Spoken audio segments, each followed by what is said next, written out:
bilang. Ampun. Jangan bohong. Soalnya sudah pahala.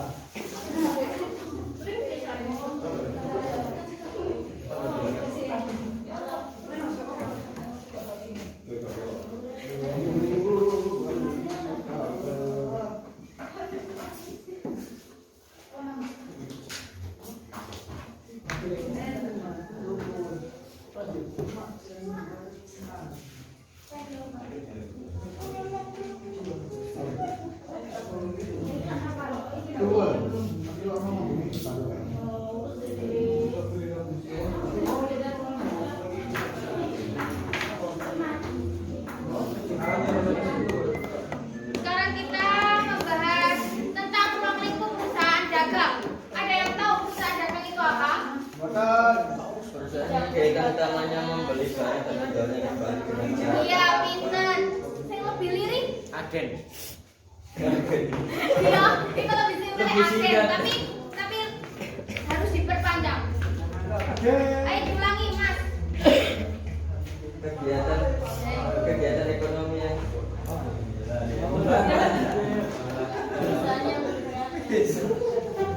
Dalam bidang perdagangan di sini itu ada perusahaan dagang dan perusahaan jasa. Contohnya perusahaan dagang adalah, ada yang tahu? Contohnya perusahaan dagang. Warung. Iya, warung. Terus kios. Terus apa? Pasar, ya, penjualan. Terus contohnya kalau perusahaan jasa, ada yang tahu? counter. Kalau iya, reparasi baju, kayak gitu. Jahit. Oke,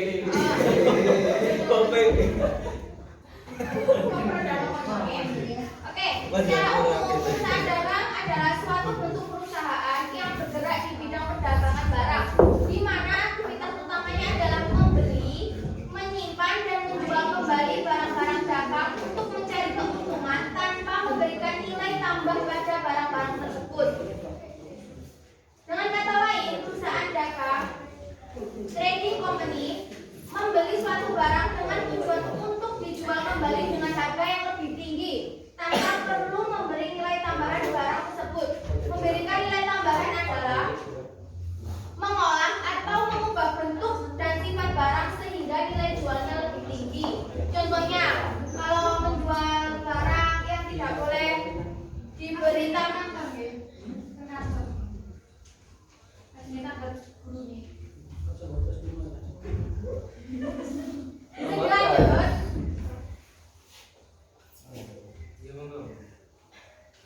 Diulang ya. Memberikan nilai tambah adalah apa tadi? Bisa diulang. Memberi nilai tambah adalah, ada yang bisa bantu membaca? Ayo baca. Atau mengubah bentuk dan sifat barang sehingga nilai jualnya lebih tinggi. Iya. Contohnya memberikan nilai tambah yaitu mie goreng yang biasanya dijual di toko kan tidak diolah, tapi kalau di warung diolah sehingga harganya lebih mahal. Yang di toko harganya cuma 3.500, kalau beli udah matang jadi berapa? 4.000. 5.000 tambah. Tambah. Keuntungan yang didapat oleh perusahaan tersebut adalah dari selisih harga jual ini rumusnya. Selisih harga jual dikurangi selisih harga jual dikurangi beli barang. Adapun beberapa jenis barang yang dapat diperjualbelikan antara lain yaitu bahan baku. Contohnya bahan baku apa? Tepung.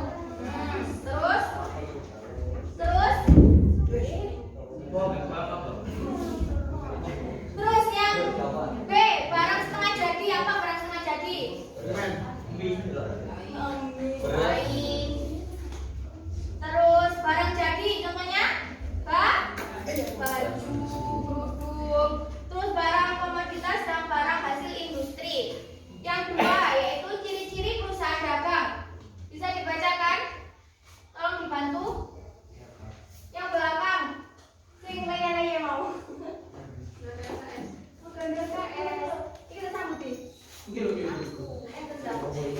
Halaman 3 yang nomor 2.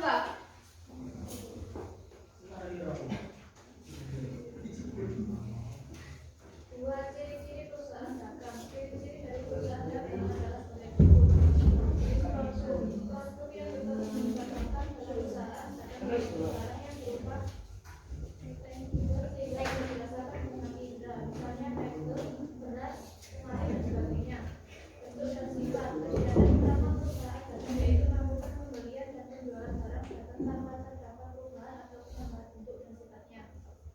Jika memiliki akun khusus, adanya akun khusus yang diperoleh perusahaan seperti akun daftar pokok penjualan, barang dagang, potongan dan hasil penjualan dan sebagainya. Perhitungan harga produksi. Kalau penghitungan harga produksi perusahaan dagang tidak sama dengan satu perusahaan dagang. Sebabnya adanya akun khusus. Dalam sebuah perusahaan dasar, keuntungan didapat adalah mengurangi nilai barang yang dijual.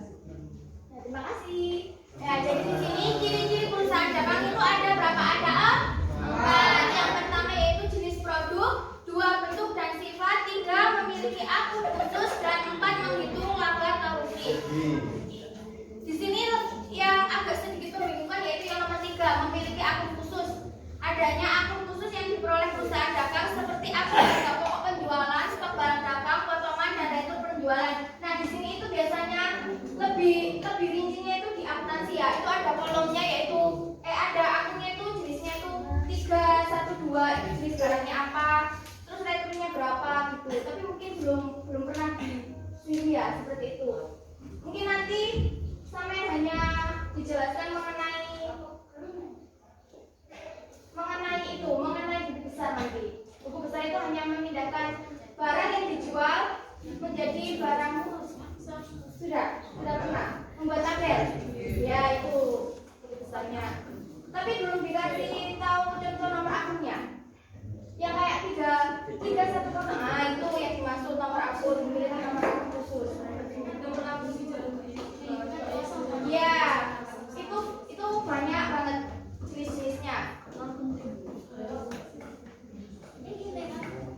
Akun khusus itu biasanya dimasukkan kalau ya, tapi kalau di lebih enaknya itu dipakai laptop, lebih cepat.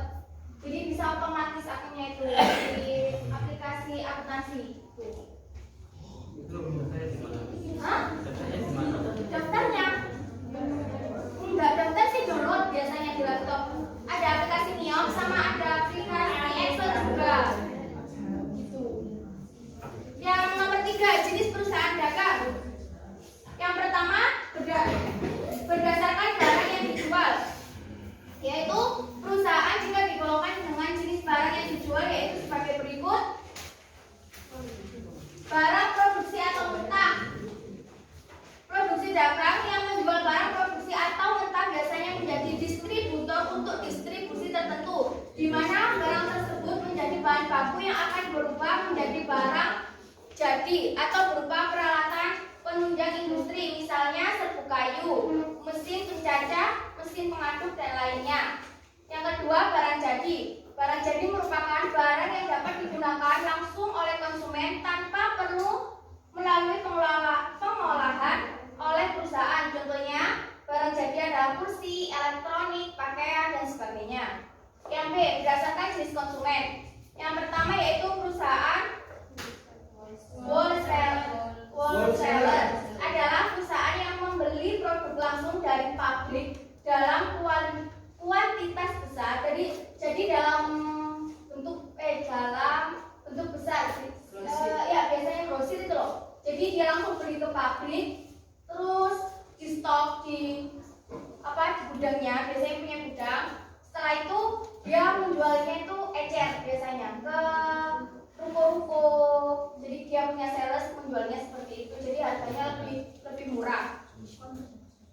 Yang kedua yaitu perusahaan perantara atau middleman, berada di tengah. Perusahaan perantara middleman ini membeli barang dalam jumlah besar juga, kemudian dijual kembali ke perusahaan dalam jumlah sedang. Yang ketiga, perusahaan retail atau pengecer. Terakhir adalah perusahaan retail atau pengecer. Perusahaan retail membeli barang dalam jumlah besar, kemudian menjual secara satuan atau biasa disebut eceran seperti warung, kios, dan minimarket dapat digolongkan ke dalam perusahaan retail atau pengecer. Yang keempat, contoh perusahaan dagang. Ini ada contohnya yaitu PT Bestolindo, PT Indomarko Prismatama, apa itu? Indomaret.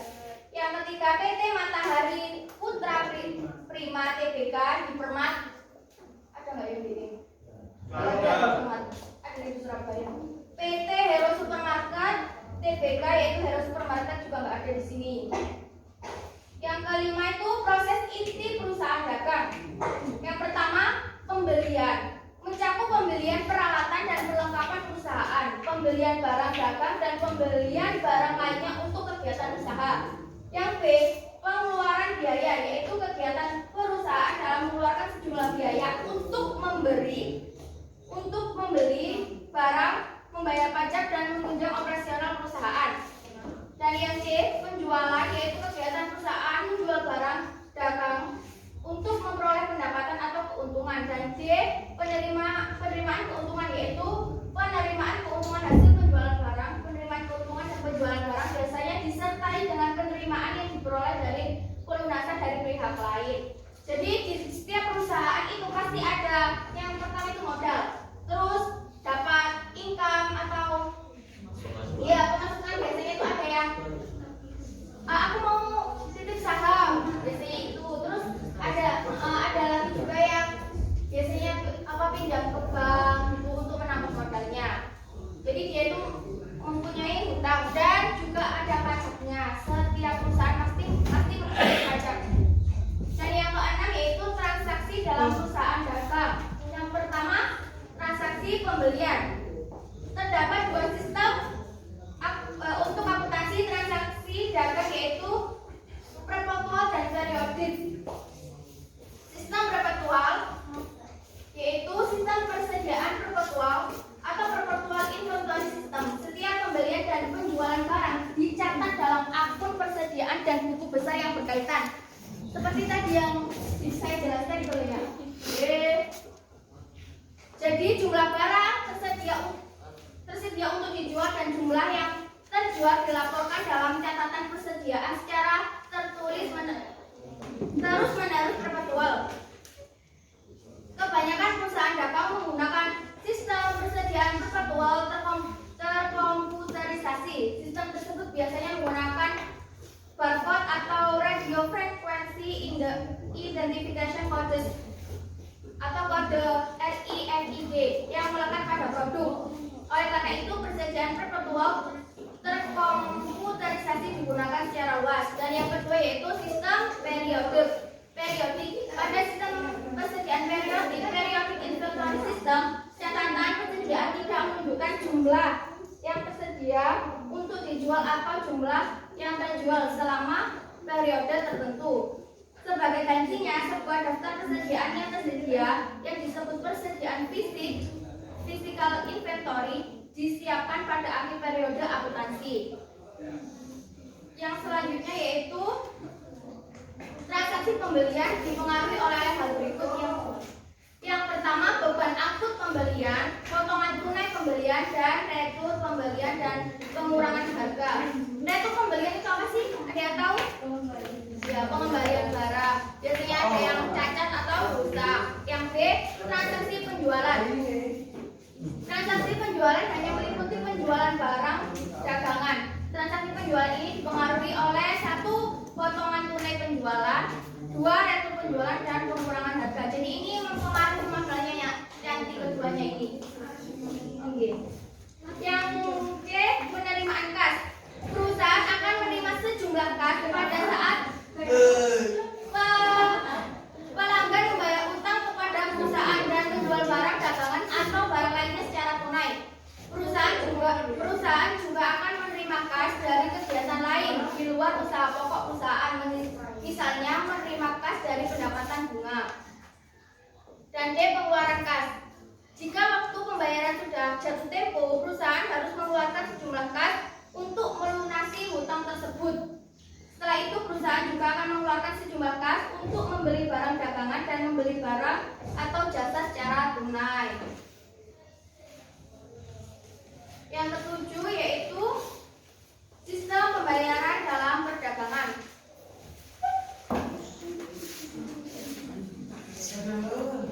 Syarat atau waktu pembayaran disepakati oleh pembeli dan penjual disebut syarat kredit.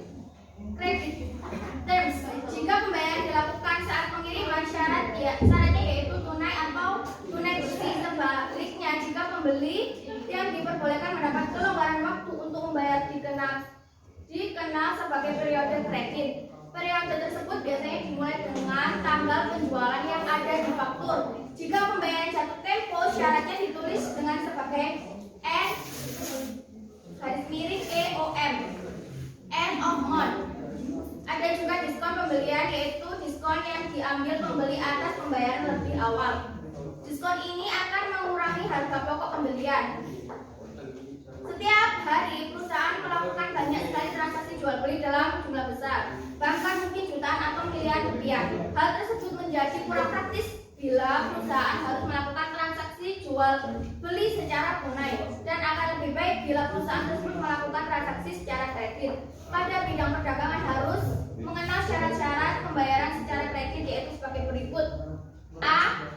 3/10,N60. Ini dibacanya berarti apabila pembayaran dilakukan dalam waktu 10 hari sejak tanggal jual beli, akan diberikan potongan sebesar 3%. Jadi dolen nang ndi? Dolen Mang. Gitu. Iki lho, Kak. Oh iya rasa. Wah.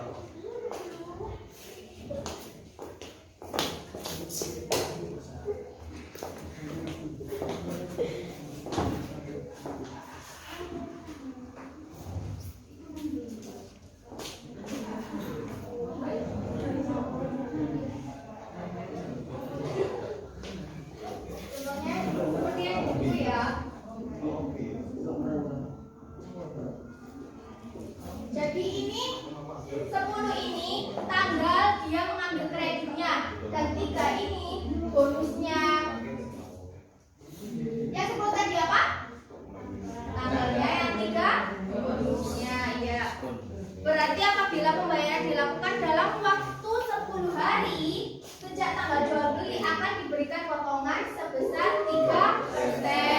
Dan apabila tidak memanfaatkan potongan tersebut, pembayaran dilakukan selambat-lambatnya selama 60 hari sejak tanggal transaksi jual beli sejak tanggal ini. Jadi ini masa kreditnya dia. Terus N30 berarti pembayaran dilakukan selambat-lambatnya 30 hari sejak tanggal transaksi. Dan yang C, EOM, end of month, berarti harga neto faktur harus dibayar pada akhir bulan. Dan yang B yaitu siklus operasi perusahaan dagang. Yang pertama, aktivitas pembelian barang dagang untuk dijual. Yang B, aktivitas penjualan dan distribusi ke customer. Dan yang C, aktivitas penagihan penerimaan kas dari customer. Ini langsung contoh ya. Yang 9 itu contoh faktur. Yang ke-10, 10A itu contoh faktur. Nah, di atasnya itu nama PT-nya. Terus yang PT OPM itu dijual. Jadi PT ABC menjual barangnya ke PT OPX. PT di bawah. Berarti Mas OPX itu apa tadi? Nama tulis. Mas. Jadi PT ABC menjual barang ke PT OPX dengan nomor faktur tanggal 10 Mei 2018, dan poinnya yaitu 2/10. Ini poinnya ya, 2/10 N/30. Ada yang bisa membacanya? Gimana tadi? 10 ini berarti apa?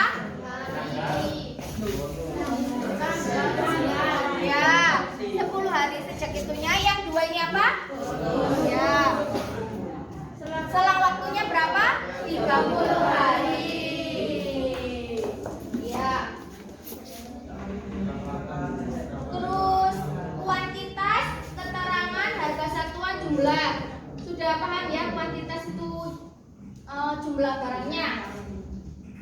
terus harganya seperti itu. Terus lanjut gambar memo debit.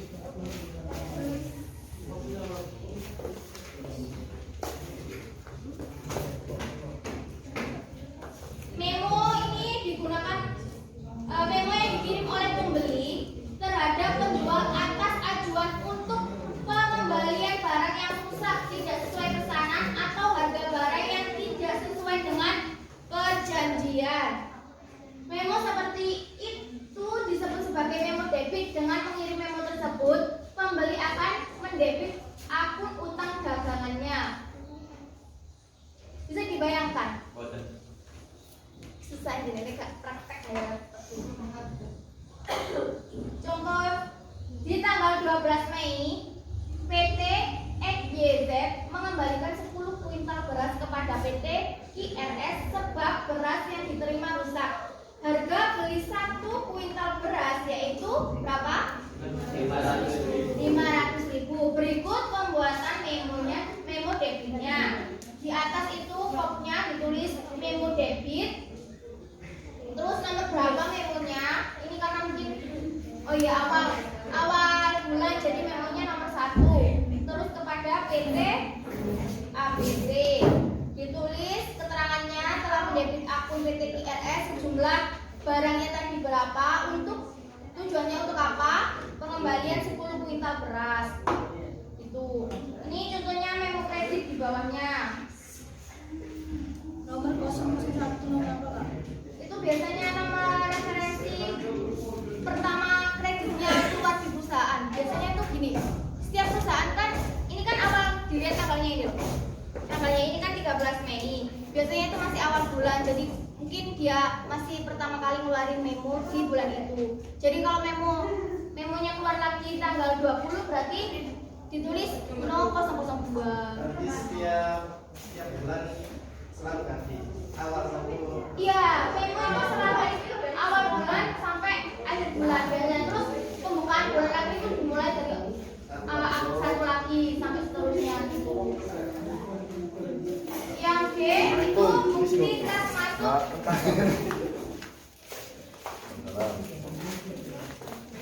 Contoh, ketika perusahaan menerima pelunasan piutang dari pihak pembeli. Piutang itu apa? Ada yang tahu? Orang yang meminjamkan. Jadi sampean mengembalikan uang saya itu namanya